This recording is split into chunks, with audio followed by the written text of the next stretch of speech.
மார்கழி மாதம் என்றாலே எல்லோருக்கும் தெரியும். மார்கழி மாதம் மாதிரி ஒரு சிறந்த மாதம் 12 மாதத்தில் கிடையாது என்பது தான் ஐதீகம். பிரம்ம முகூர்த்தம் என்பது 3லேருந்து 4:30 மணிக்குள் எல்லோரும் விளக்கேற்றுவார்கள் எல்லா நாளிலும். ஆனால் மார்கழி மாதம் முழுவதும் எல்லா கோயில்களும் திறந்திருக்கும் என்பது தான் ஐதீகம். பிரம்ம முகூர்த்தத்தில் திறந்துடுவார். 6 மணிக்கு திறக்கக்கூடிய கோயிலெலாம் பார்த்தீங்கன்னா மார்கழியில் மட்டும் 4 மணிக்கு தெய்வங்கள் தயாராக இருக்குமா. ஸோ இந்த மார்கழி மாதம் பிரம்ம முகூர்த்தத்தில் விளக்கேற்றுவது என்பது விசேஷம். அதை ஃபஸ்ட்டு ஞாபகத்தில் வச்சுக்கணும். 12 மாதத்திலே மார்கழி மாதத்துக்கு அவ்வளோ பவர் உண்டு.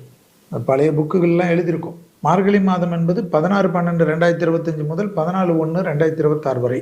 விருச்சக ராசியில் இருந்த சூரியன் இப்பொழுது தனுசு ராசியான குரு ராசிக்கு வரக்கூடிய மாதமே மார்கழி மாதம்.